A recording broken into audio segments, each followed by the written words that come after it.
काहेदिया परदेशच्या 9 October 2016च्या महा एपिसोडमध्ये गौरी आणि शिवच्या लग्नाची लगबग सुरू असते. लग्नात निघताना शिवची आजी शिवच्या आत्याला सांगते, शिवची आई लग्नात घोळ घालणार नाही याची खबरदारी तुम्हाला घ्यावी लागेल. लग्न सोहळ्यात निघताना शिवची आई शिवकडून एक वचन घेते की लग्नानंतर तू आणि गौरी बनारसलाच राहायचे. आई त्याला सांगते, जर तुला वचन द्यायचे नसेल तर मी लग्नाला येणार नाही. शिव आपल्या आईला समजवण्याचा प्रयत्न करतो आणि तात्पुरते हो म्हणतो. या प्रसंगानंतर शिव प्रचंड अस्वस्थ असतो. लग्नाच्या ठिकाणी म्हणजेच मुंबईला पोहोचल्यावर तो वेणूला हा प्रकार सांगतो. गौरीच्या वडिलांना देखील हे सांगण्यासाठी तो आतुर असतो. मात्र निशा हे बोलणं ऐकते आणि गौरीच्या वडिलांना हे कळूच नये यासाठी ती प्रयत्न करू लागते.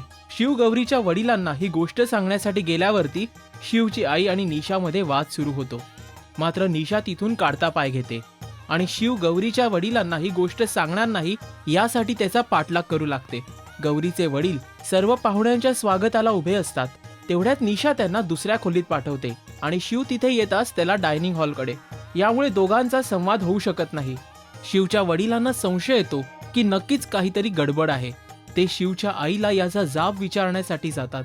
मात्र तिथे येण्यापासून शिवची आत्या त्यांना अडवते, कारण तो संगीत विधी फक्त महिलांसाठी असतो.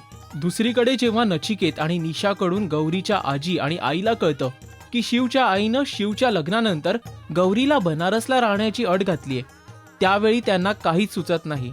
तितक्यात गौरीचे वडील तिथे येऊन सर्वांना निराशेचं कारण विचारतात.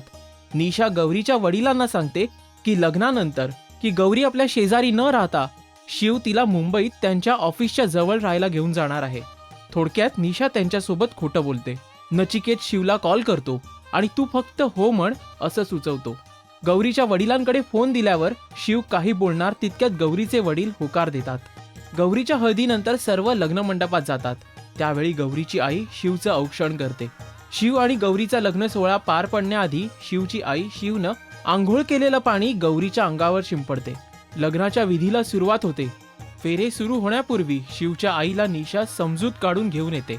मात्र शिवची आई सांगते, फेरे पूर्ण झालेले नाहीत, त्यामुळे तू जिंकलीस असं समजण्याचं काहीच कारण नाहीये. 6 फेरे पूर्ण झाल्यानंतर शिवचे वडील गौरीला परंपरागत दागिने भेट देतात, कारण हे दागिने 7व्या फेऱ्यापूर्वी घातले जातात.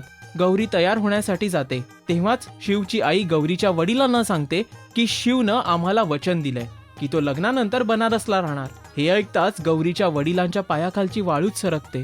शिव आणि गौरीचे लग्न अजून देखील पूर्ण झालेलं नाही, कारण अजूनही 7वा फेरा बाकी आहे. शिवच्या आईनं घातलेल्या या विचित्र अटीनंतर गौरीचे वडील काय भूमिका घेणार असं आपल्याला वाटतं, आणि यावरच शिव आणि गौरीचं वैवाहिक आयुष्य अवलंबून असेल.